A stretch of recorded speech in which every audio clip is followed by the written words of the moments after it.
Welcome back to Around the Table with Nacho and Susana, and today we're going to be making a Texas cake. Super good. So Texas cake. Texas, we came here 13 years ago, and then this is a homage to Texas. You're going to add 1 cup of melted butter, and then you're going to add 1 cup of coffee. Freshly made tastes better. Oh. If you don't have the time or the meanings of making coffee, just add water. But you add a lot of flavors. Yeah, and perhaps 1 tablespoon of the instant coffee. And then we're gonna do 3 tablespoons of cocoa. Remember, every time that you use chocolate or do chocolate, the better the cocoa, the better the results. Then 2 cups of sugar. And I like this recipe because you don't need a mixer, so it's really nice. You just need a Nacho to keep whisking everything.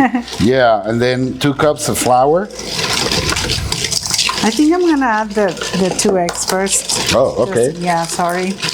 I think the recipe, I put it wrong, but it's... Okay, so then we got butter, coffee, cocoa, sugar, 2 eggs. 2 eggs. And then you mix them away. And then it's usually better to get all the wet ingredients. Susana is right. Yes. She's played a trick on me on the recipe. And I don't have my glasses. There you go, yeah. So that's why I'm reading and mixing. Yeah, and then just add the vanilla. 1 teaspoon, I would say. Yeah, and this is looking pretty good. You can see how the consistency makes sure to get all the egg incorporated and evenly, and then you add dried ingredients. Dried ingredients. You have and then flour. For the dry ingredients, you have 2 cups of flour, 1 teaspoon of cinnamon, half a teaspoon of salt, and 1 teaspoon of baking powder. Super easy. Yeah. And then so then stop the whisking, and then Susana slowly is gonna add that. Yeah, if you're making it by yourself, you just put a little bit and then you just whisk. Exactly. And then, but this... Yeah, if you don't have a Nacho. Yeah. But you can... An assistant as good as this one, then... You can say, yes, chef. Yes, chef. We've been watching too much TV. Yeah.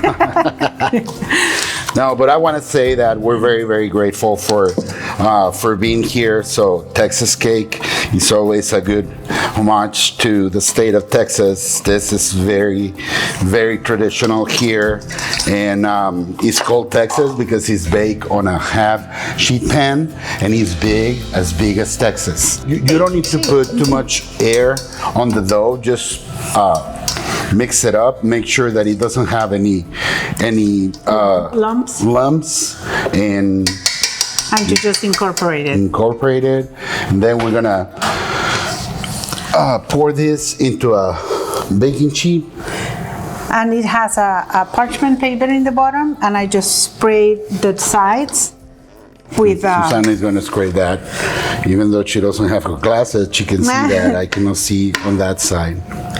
And just make sure to put all the mixture on the tray, because it's like a very thin cake, and if you don't put all of it, it's going to be super thin and you're going to make like a big cookie. Exactly. And there are no too many, and you don't want it as big as this one.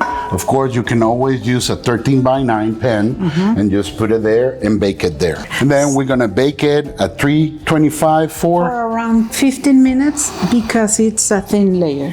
If you bake it on a 13x9, like Nacho said, it's going to be like 25 minutes or until it's done. Keep an eye on it. Yeah. Okay, so we're going to put it in the oven. There we go.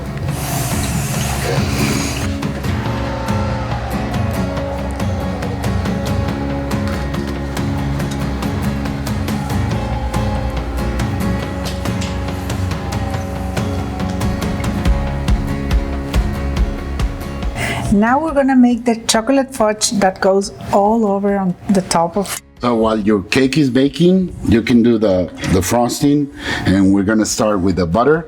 It's half a cup of butter, and then let me turn this on. and we're gonna just put all the ingredients here on high heat. 6 tablespoons, I'm sorry, of milk. 2 cups of powdered sugar. You want me to add it? Yes, please. Also, we are going to need 3 tablespoons of cocoa powder. Good quality, tastes so much better. Exactly. And a teaspoon of vanilla.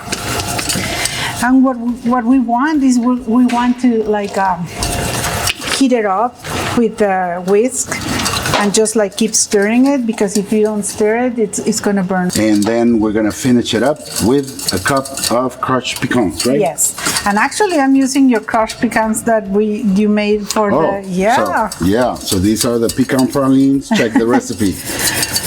If not, like you can toast some pecans in the oven and just add them. Okay, this, as you can see, it's a chocolate fudge that can go like on this delicious Texas cake or on ice cream, vanilla ice cream, or on a pie. Stop, Susana, please stop. Let's wait for the cake. I know, but you can do so many things with this too, like very versatile. Okay, so our cake is almost done. Yes, you don't want to like reduce it too much. Yes, it's ready. So our cake is almost done, and then we're gonna take it out of the oven and put this deliciousness on top. Okay, so our Texas cake is ready. I'm going to put it.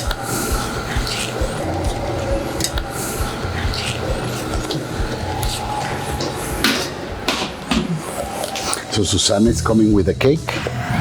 Just came out of the oven. Chocolatey. I got the fudge ready. And just put it like on top. Be very careful so it won't go over the edge. And fudge. Nacho. Fudge? This is fudge. It has to be warm because it will stick to the cake and the fudge is gonna taste super good. And just like spread the pecans on top. And the cake is going to absorb that fudge and it's going to be like if it's just one. Look how it's shiny and how delicious it looks. So then with the spatula, kind of like nuts. Yeah. Spread the nuts, spread the love. Imagine in a gathering you come up with this delicious Everybody's gonna go like, You're gonna say, yes, I'm from Texas. And it would be so nice if we eat it with the ice cream, with vanilla ice cream. With this heat, it's very good. Okay, so then you have it right there. Just spread the little pecans on top that it looks beautiful. Cover your whole pan with the fudge. Let it cool. Let it cool a little bit. And then you just cut it. So good. You can present it like this, the whole cake, or you can cut it in like small squares. It's going to resemble a little bit of like brownies, but it's going to have the consistency of cake. So after you pour the fudge into the cake, the magical TV, let it cool down, and then Susana is gonna give us a big piece of it. Yeah, big piece because it's a big Texas cake. Exactly.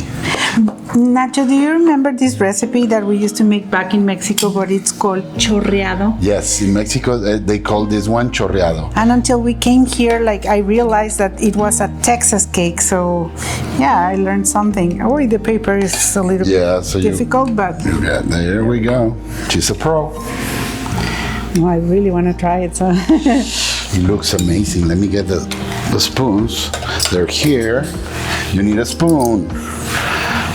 Okay. Then it also goes very good with ice cream. So you just put a big Texas-sized scoop of ice cream on top of it, and then just go to town. It can be like a vanilla or dulce de leche, imagine. Yeah, it can be any flavor, but I mean, as long as it's not chocolate, because it's gonna be too much chocolate. Chocolate too. Yeah, but I mean, whatever you want. We regularly use vanilla or dulce de leche, but both of them must be very, very good. Yeah, so what do you think? Should we try it? Of course. I take my piece. Then we're gonna be fighting over. I want one with a lot of pecans. Yeah. Salud.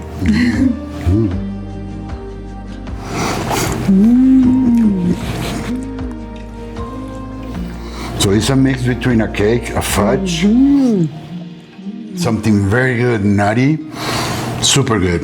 You have to try it. Subscribe, like, comment, and give us your questions. That's how you help us grow our channel. See you next time on Around the Table with Nacho and Susana.